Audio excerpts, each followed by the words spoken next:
extremely happy to be here at home in Ogbomoso.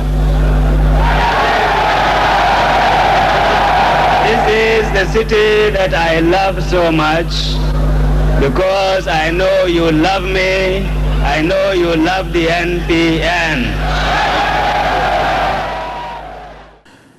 President Shehu Shagari, Second Republic Nigeria. A typical political rally of the period. The campaign train of the National Party of Nigeria, MPN, the party in power. Shagari campaigning for his second term bid, preparatory to federal elections, 1983. Time has passed when we talk of tribal parties. We have come a long way since the First Republic. We have come into the Second Republic where Nigeria must be one, as depicted by our party, one nation, one destiny. Alhaji Shehu Usmanu ALIYU Shagari, Turakin Sakwato, at the zenith of his political career, Executive President and Commander-in-Chief of the Armed Forces, Federal Republic of Nigeria. One destiny, one God, MPN, superpower, Lagos State, MPN, Ogun State, MPN. Under the banner of the MPN, Shehu Shagari was a household name across the country in the Second Republic. A 4-year period, 1979 to 1983, the Shagari government. Good evening, I am ALIYU BARAU. Welcome to this special program, a tribute to elder statesman Alhaji Shehu Usmanu ALIYU Shagari, Turakin Sakwato, the first executive president of Nigeria, on the occasion of his 90th birthday celebrations. You're welcome.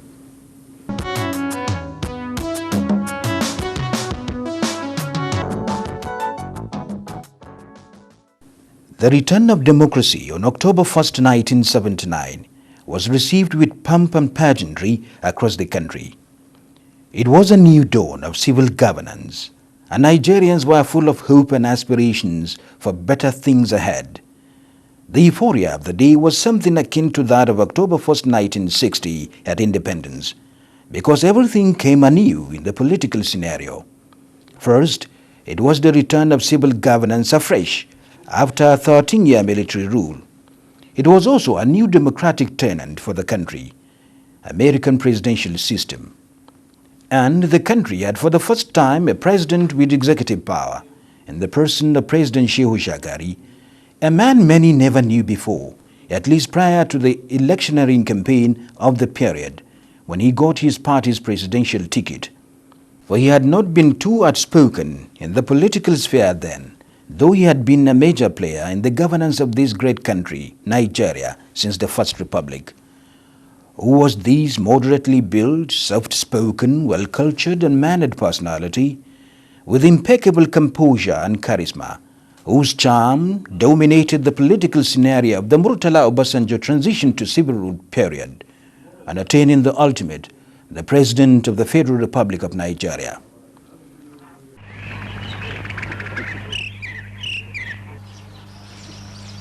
It was in the quiet, serene atmosphere of Shagari village in the old Sokoto province of the northern region of colonial Nigeria on the 25th of February 1925 that a baby boy was born to the royal household of Malam Magaja ALIYU, village head of Shagari, by his beloved wife Malama Maryama, herself the princess of the district head of Yabo, the 11th child of Magaja ALIYU and the 5th to Maryama. The child was named Shehu Usmanu, named after the great jihadist Shehu Usmanu Danfodio. To the Fulani, especially of the Torankawa origin, any child so named is treated with lots of care, affection and veneration, for he is presumed to be a great man when he grows up, and following the path of the original Shehu Binifodio, to be a great scholar, teacher and a preacher, and a leader of men. And expectations of great future for this little Shehu were high, for his royal blood as a prince of Shagari, whose great-grandfather founded the settlement. But little did the people of Shagari know how really great this little prince will be. For he was not destined to be just a leader of Shagari settlement, but the leader of the entire great country, Nigeria. Little Shehu really followed the path of great benefadio in the pursuit of education, Islamic knowledge, from the age of 4, and he was subsequently enrolled in the elementary school Yabo in 1931, after which he went to Sokoto Middle School, and from there, Shehu Shagari proceeded to Kaduna College, now Barewa College Zaria, and graduated in 1944. But Shagari did not leave the college immediately, as the teaching profession came calling that early.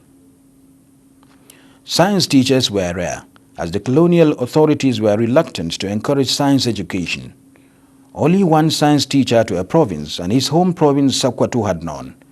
So, Shehu Shagari, as the only final year student from that province, and someone who showed great potential in the sciences, became a science teacher in training. Shehu Shagari completed his science training in 1945 and was finally transferred to Sokoto as the science teacher for the province.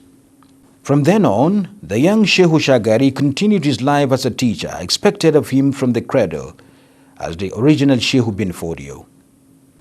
Although the teaching profession was very close to his heart, Shehu Shagari had to succumb to the beckoning gesture of politics in response to the calls for national service preparatory to self-government in the nation's march to First Republic.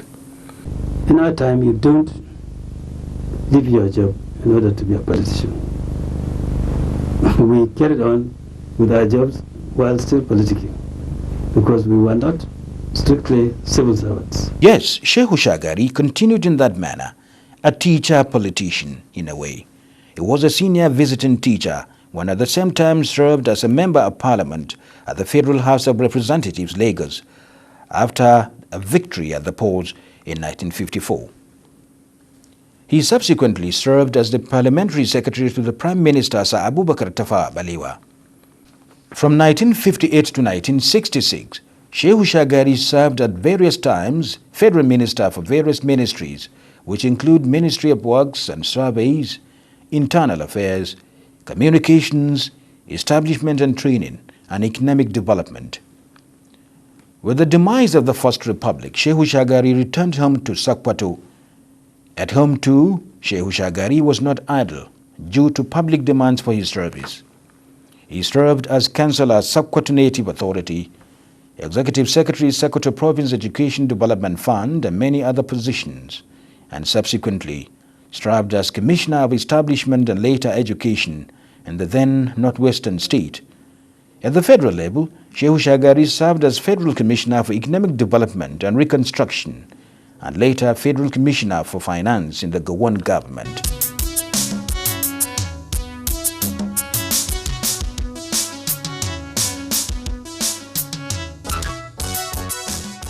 As the first military interregnum was coming to an end, ban on political activities was lifted by the Murtala Obasanjo government in 1978.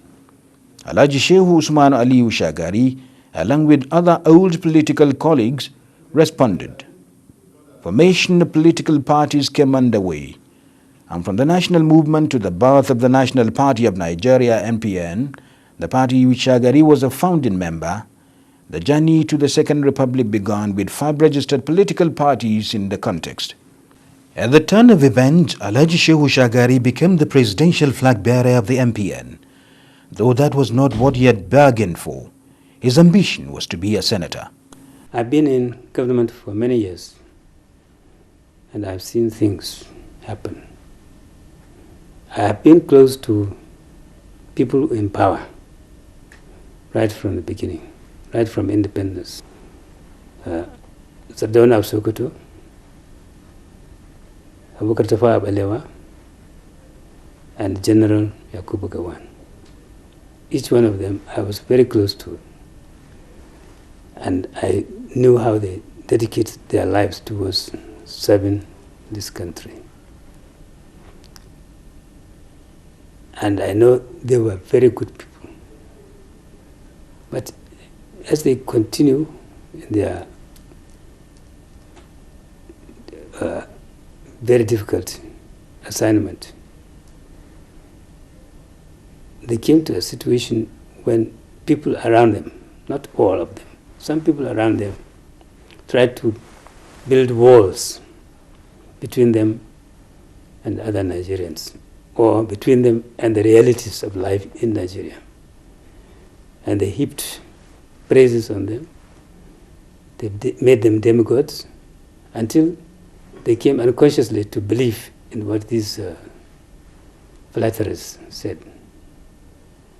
They misled each and every one of them. And I know that I'm not as strong as any one of them. Whatever happens to them could happen to me. And that was what I feared. But when the party overruled, Shagari had to succumb, though there were other contenders for the party's presidential ticket. He and I contested for nomination in our party. And of course, the leaders of the party pleaded with me to concede to him, which I did. Not only did I concede to him, but I also campaigned for him. I always believe in one thing: anybody that has an edge over me, age-wise, qualification-wise, or otherwise, I would give him that respect. Shagari is a gentleman, and he is calm, cool, calculated, sensible, and so on. I should concede to him and work for him, work for the party, work for Nigeria. The first choice made by the convention was to produce 3 names. And the names came out like this, in this order. ALIYU Shagari had a very substantial majority, followed by Emerson in Kano, Alhaji Maitama Sule, and I came third. Maitama Sule from Kano and I decided to consult, and we felt that it would be strange if somebody emerged at number 1 in Kaduna and emerges at number 1 in Lagos is replaced by any other person. So we decided to withdraw as candidates and to give our support to SHEHU Shagari. 3 candidates. There was no absolute result, no winner. But in the evening, we were able to settle it. That SHEHU Shagari, who scored the highest, it was agreed that it should become the presidential candidate. And I must confess to you, from that day, he assumed that personality of being the presidential candidate. Yes. I was a member of his presidential campaign team. We went around the whole country in his usual dignified, inoffensive way. Was highly admired by everybody. At the end, the party's foresight worked. The MPN emerged victorious at the federal elections, and what that country boy of Shagari, SHEHU, was destined to be, the leader of his people, came to light. And on October 1st, 1979, Alhaji SHEHU Usman ALIYU Shagari was sworn in as the first executive president of the Federal Republic of Nigeria. Alhaji SHEHU Shagari, stepping into the high office of executive president for the first time in the history of this country, simply dressed and... Indeed, as young ministers, I remember very well what the late Prime Minister once told me. The late Prime Minister Abubakar Tafawa Balewa said he was getting tired and he wanted to retire at his farm. I said, "Sir, you are being unfair to us. Who will take over from you?" He said, "Either you or Shagari, given the chance, can do it." And later at a Commonwealth conference in London, the late Prime Minister, I think, repeated the same thing about Shagari. He saw him as a potential leader, even at that time. Now, throughout my stay with Shagari, since our days as students, he was calm, cool, calculated. He was a gentleman. How did the man himself feel when he became president? Great honor done to me by my people. I believe in the presidential system because it was the only system in which Nigeria can have a really one accepted leader who was chosen by all the people, irrespective of their region or their origin or their language or religion. And this is what I fought for. So it was a triumph when, in the end, this was accepted and it fell on me, who has always preached this idea. So I regard it as a challenge. So the thing you have preached, you have now got in your hands. So the ball is in your court. Make it work. So I was really very happy. And I regard it as a challenge, and I was prepared, dedicated to this job with all my heart. Democracy, which he so desired throughout his political career, was now installed in Nigeria's Second Republic, with him at the helm.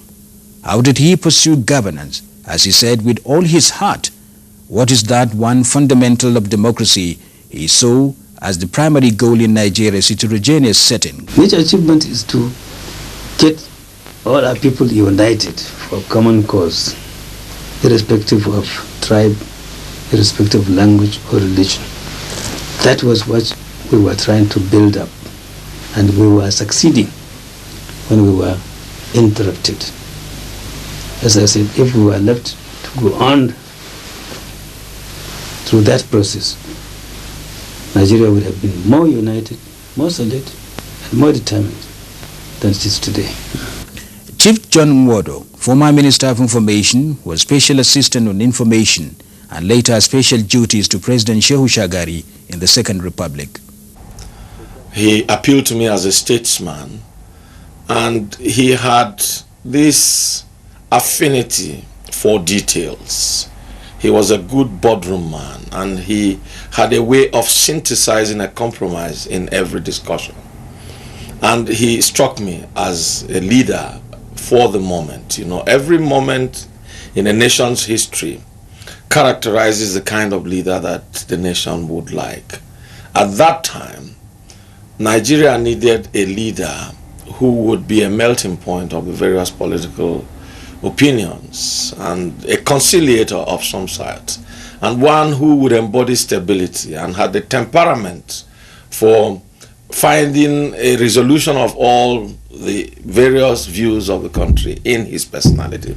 And I saw Shehu Shagari as that kind of person. And I'm sure that history will bear me out that this was one president who ran a democracy in which the system worked. Dr. Joseph Wires, President of the Senate, Second Republic. He is one Nigeria that I know is totally detribalized. With his vision and wisdom, he's been able to bring all Nigerians together to think as one nation. This is one man I know. Think and practice of one Nigeria, one nation. What was the strategy that made the system work? Late Dr. UMARU DIKKO, Minister of Transport, Second Republic. we had 4 solid, tough political parties on our heels. In addition to that, we had a very violent press, right? We did not have a single newspaper that you could say clearly was for MPN. Now, in spite of all this, we moved on. Not only we moved on, and we moved Nigeria forward. People were happy. People were very happy indeed. Politics of honor, not politics of naira, and everybody had something to look forward to. Everybody. we made sure that we were fair. Even in those states that would not win, we did not penalize them. We gave them positions, very big positions indeed, and that's all. And nobody was saying that ALIYU Shagari was pro-Hausa and not pro-Yoruba, or he was pro-Igbo and not pro-that. There was no question of that. Shagari was fair. We made sure that it was a fair play. In fact, I can tell you, we sent letters, the president sent letters to the leaders of all the political parties and invited them to send their best brains so they could run Nigeria together. Late Dr. CHUBA OKADIGBO, former President of the Senate, who was special advisor to President SHEHU Shagari, once commented on his former boss. Then I asked him, why did you appoint me a political advisor at my age? I was young, I'm younger than you, how can I be, you know? He said, the majority of Nigerians are of your age and under. I want to know what they think and how they react. See that? Now, so I could tell him, because the governors, the members of the Senate, the members of the National Assembly, state assemblies, party functionaries, were my age base, slightly older or slightly younger. So we could relate to them directly. Shagari has been a very great man. And he's a person who understands politics and who understands the parties. He doesn't say because he's a president, he can do what he likes. I can remember how he consults the body, the political body at that point in time. And we more or less give him directives. Of course, he will contribute, but whatever we decide, in the interest of the country, he's always ready to accept. And he's he's a man who is very much occupied. He loves the country. He works within his efforts, all that he can do to make the country happy. He keeps all the rules of the party. And I can tell you he's one of the best presidents that this country has produced. Look at our history since Shagari left government in '83. At no time in the history of this country have we had such a decline in our nationalism as we've had since 1983 till date. Nigeria is now so conspicuously a nation of various ethnic nationalities. But under Shagari, this was not the case. We had the concept of a nation. And up until now, I can travel to any part of Nigeria, and if I find somebody who was an MPN with me, it is as if I have found family. How did SHEHU Shagari uphold the tenets of democracy as an executive president in line with the principle of checks and balances that got the Second Republic going? The bulk of Dr. ALIYU Shagari's experience came from the parliamentary system of government. But surprisingly, he was able to adapt so fast to the presidential system of government and respected to the latter the doctrine of separation of powers between the two branches of government. He was a listening president. I think that was demonstrated in the National Assembly because he never at any time tried to induce us to take a stand on public issues against the wishes of the members of the National Assembly. He had never used any means whatsoever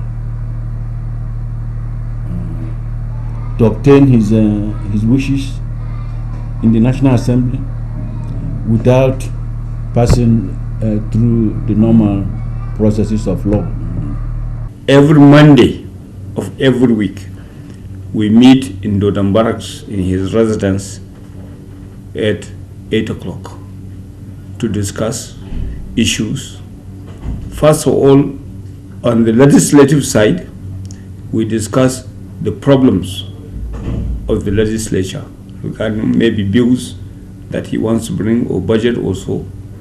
Then we discuss the problem of the MPN, the political party. The chairman of the MPN were there.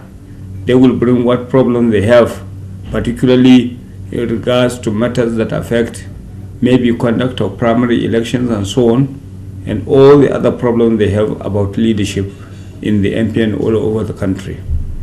Then we will come to the executive side, that is the presidency. Whatever problems the president is facing, maybe with his ministers or with the administration of the country, he brings the matter to the caucus and we discuss and arrive at a solution.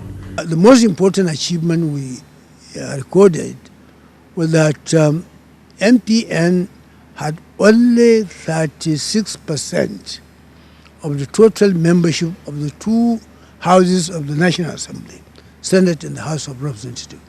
But we only lost one bill throughout the period of our dispensation. And perhaps one attribute of Alhaji Shehu Shagari as president, which was the attraction of many, was his humility, an attraction blended with modesty, which complemented his overwhelming charisma with exuding aura. Shagari was one of those leaders, very few of them, who combine majesty with simplicity and still get by successfully, commanding respect due to the position of the #1 man. He is a gentleman endowed with candor, that is, there is no guile in him. He speaks the truth the way he sees it. And he has no pretenses, no chips on his shoulders, and is a Democrat and a true Nigerian. In my personal life, Shagari was a tremendous influence. He invited my wife and I to lunch after our wedding. I wedded while I was in his government. And he took particular interests in our living happily. And he said something to my wife that I'll never forget. He said to her, "A woman's body is the husband's temple and is her pride. Do anything you like to John, but keep your body sacrosanct and holy and exclusively for him. And whatever he does to you, come to me. I am your father. I will defend you." My wife has carried this injunction all her life, and she remembers it all the time. So he influenced my personal private life, and he implanted fidelity in my marriage. He was the president, but I was the #1 man. Because when I sit down, he will have to ask my excuse before he can talk at the party meeting. He's very loyal, extremely loyal, very devoted. All his interest is how do we make Nigeria great. First, political realism. Second, humility. Third, experience. So in dealing with us who worked with him in the government and in the party, it was not a master-servant relationship. It was, put it in the British doctrine of primus inter pares. He saw himself as first among equals, not as final boss, and this is what I say, this is what you must do. He never did that. He was open to dialogue. He respected me as a physician, as his doctor. We relate, we talk, we assess each other, so to speak. And whatever I said with a reason. President Shagari will heed to my advice. Yet it was this down-to-earth, so to speak, humble nature of Alhaji Shehu Shagari as president, some critics saw a weakness in him. How was it really? Some people say that he is a weak leader. If by being weak they mean that he listens and that he did not rule with iron hand, that I would agree. But in a democracy, you are not expected to rule with an iron hand. You are a politician, not a militician. You are a politician, not a politician. And a politician must subject himself to the rigors of democracy, to debate, and so on. He must listen to other people's views. He must take their advice. He must not dictate. If by so doing they think he is weak, then he is weak. But to me, that was his strength. He's a tough man, small, if you say, in nature, but he's a very, very strong man. When he believes that a particular situation or a particular decision should be taken, he stands firm. He's very reliable. We have never been able to accuse him of anything anti-party. You could regard him as too humble. But what is the art of life? The art of life is that of give and take. But the Second Republic and the criticism of corruption against it, with Shagari at the helm. Who were the arrowheads of that corruption? They talked about AKINLOYE. They talked about UMARU. We all know AKINLOYE now. There is a saying in my native language that money is like thorns. There is no way you can hide it because it will protrude from your pockets. I mean, if AKINLOYE was as rich as he was portrayed, it would have been so obvious today. We know his lifestyle, we know his investments. Now, what about UMARU? UMARU has been back. And all the people who accused him have not come up with one evidence against him for corrupt enrichment. Wow, we know now those who own the banks of Nigeria. It is easy to find from the Corporate Affairs Commission who are the directors of our banks, either directly or who their surrogates are. He was a leader and not a ruler.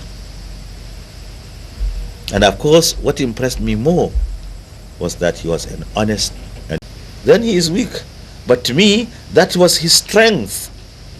He's a tough man, small, if you say, in nature, but he's a very, very strong man. When he believes that a particular situation or a particular decision should be taken, he stands firm. He's very reliable. We have never been able to accuse him of anything anti-party. You could regard him as too humble. But what is the art of life? The art of life is that of give and take. But the Second Republic and the criticism of corruption against it, with Shagari at the helm. Who were the arrowheads of that corruption? They talked about AKINLOYE. They talked about UMARU. We all know AKINLOYE now. There is a saying in my native language that money is like thorns. There is no way you can hide it because it will protrude from your pockets. I mean, if AKINLOYE was as rich as he was portrayed, it would have been so obvious today. We know his lifestyle, we know his investments. Now, what about UMARU? UMARU has been back. And all the people who accused him have not come up with one evidence against him for corrupt enrichment. Wow, we know now those who own the banks of Nigeria. It is easy to find from the Corporate Affairs Commission who are the directors of our banks, either directly or who their surrogates are. He was a leader and not a ruler.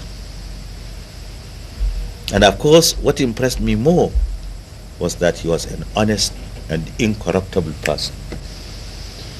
No wonder, after the coup, after he had been released from detention,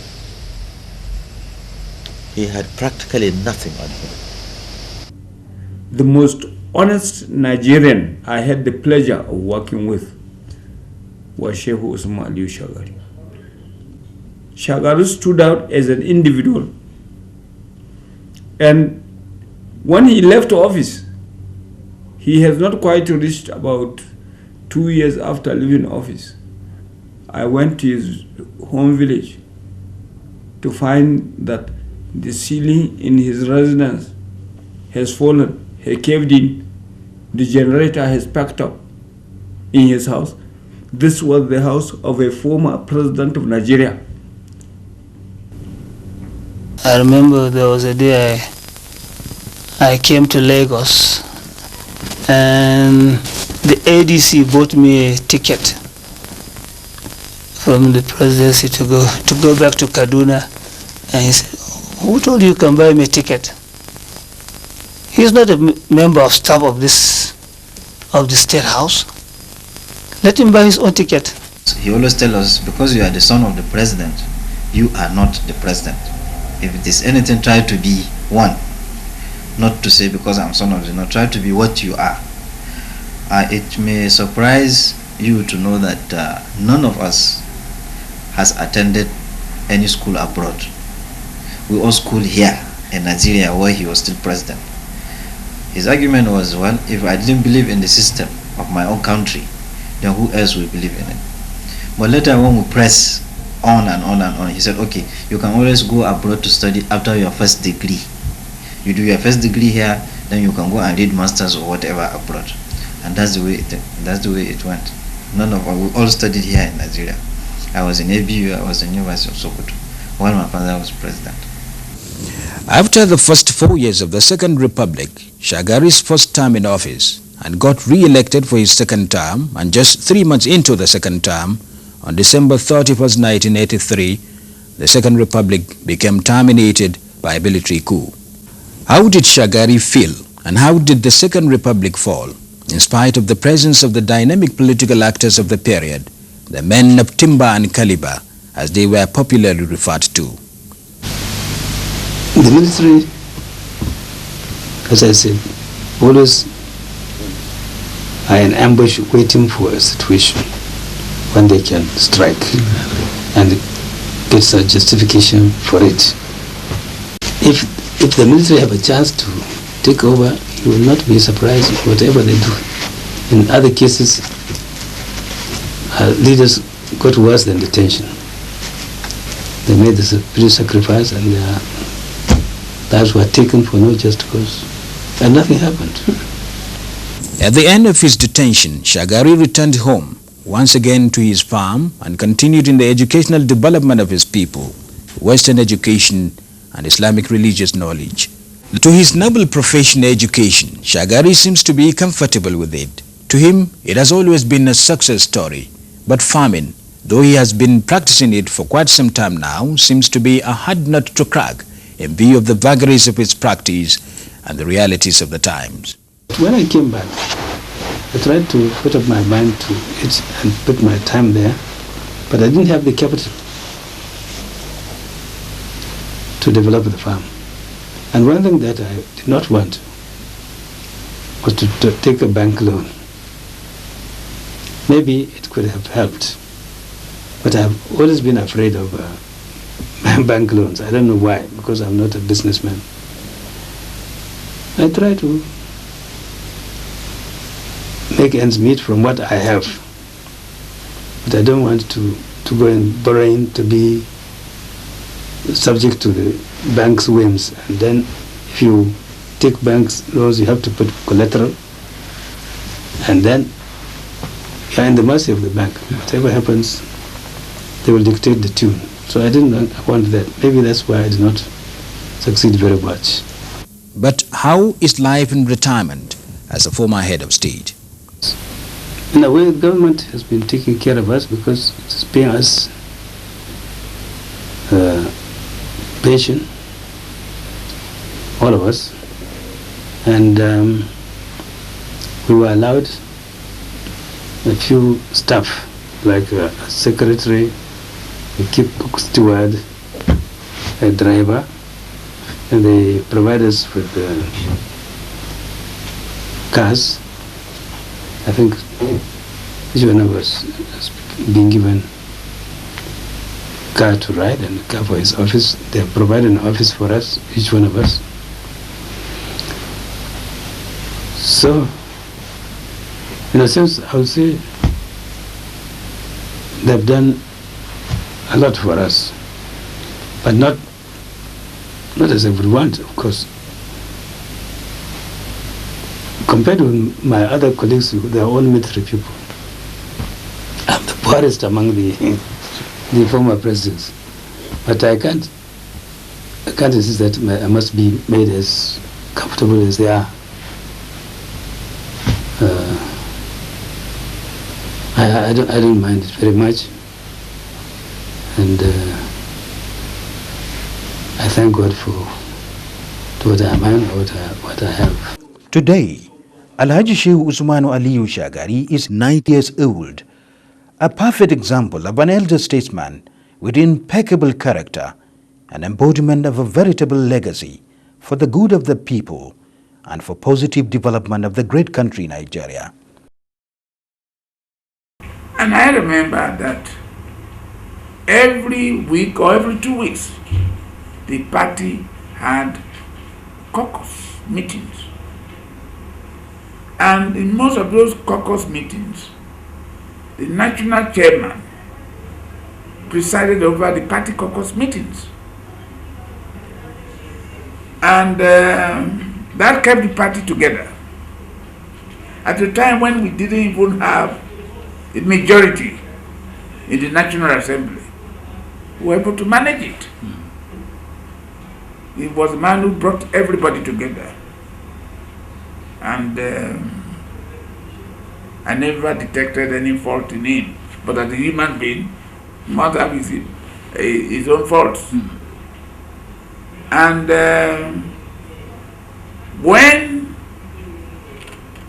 after he had completed his 4th year, his first term, there was no question of opposition. Even though the party was made up of men of timber and caliber, nobody contested the second term primaries with him. It was a convention which was attended by party leaders. He's always willing to forgive and forget, and to work for the good of this country.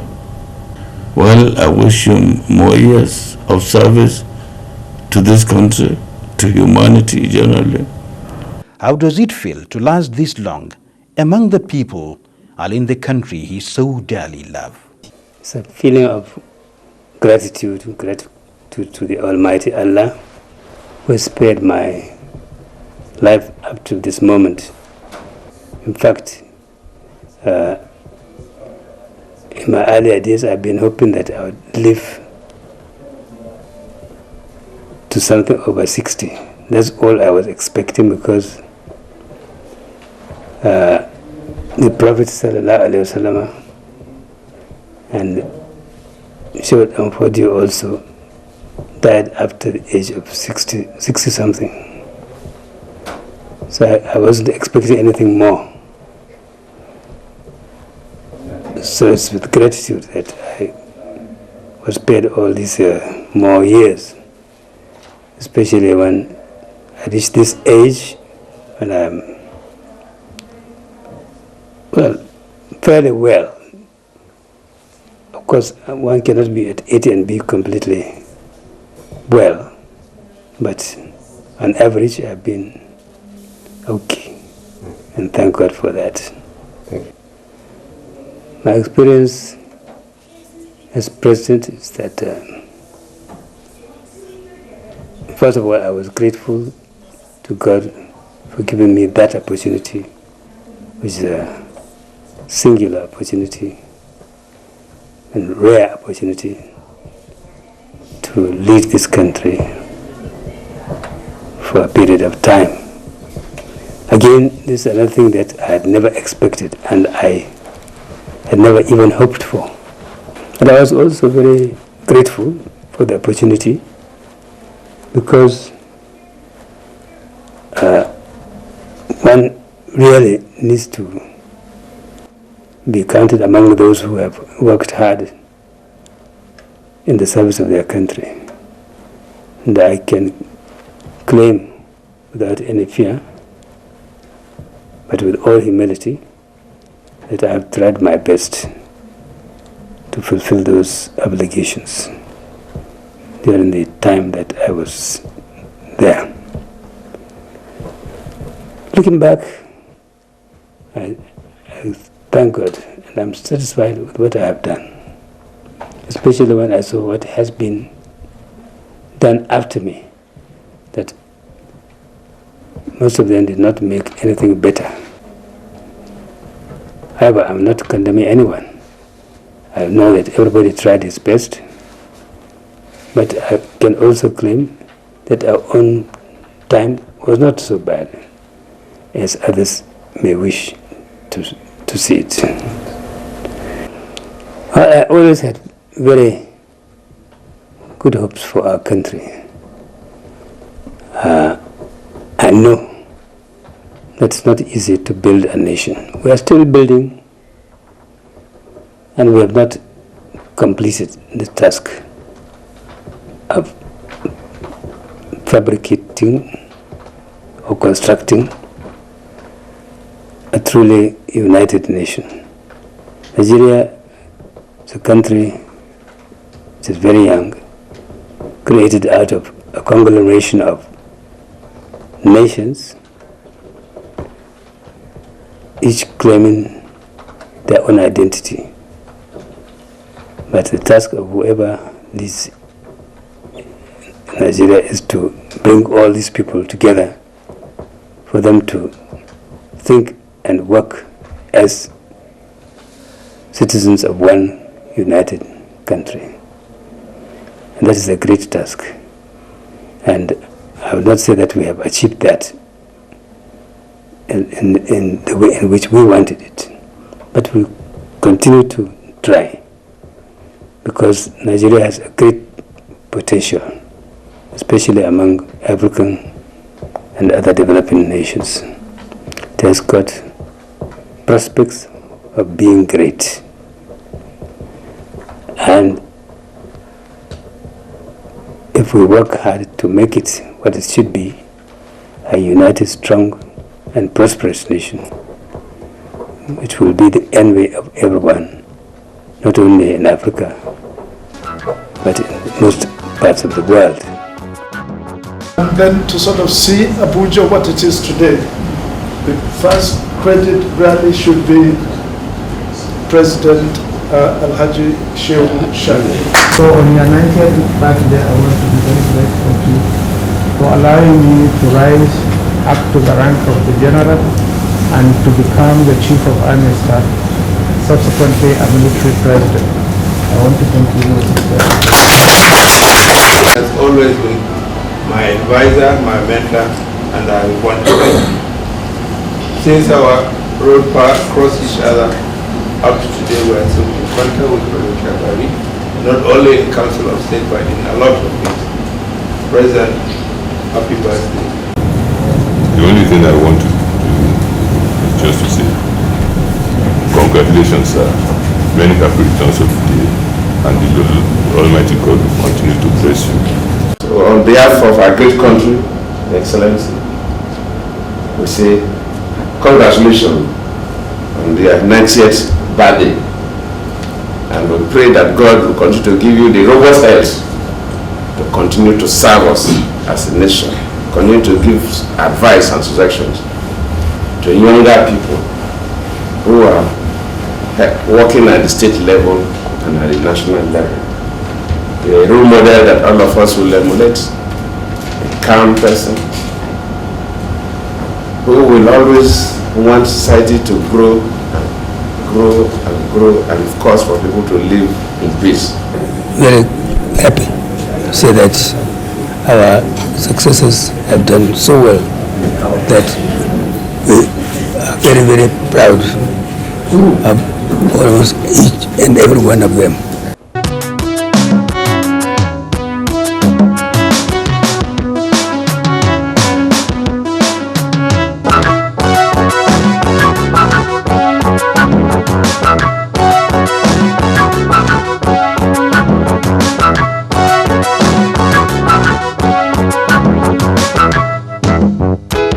A quite successful man and a life well spent in his political career, Alhaji Shehu Usmanu ALIYU Shagari, the first executive president of the Federal Republic of Nigeria, now lives a quiet and simple life in the serene atmosphere of Shagari, though from time to time attends to some national and international callings, often goes to Sokoto for the Emirate Council engagements as the Turaki, and also attends to his farm regularly.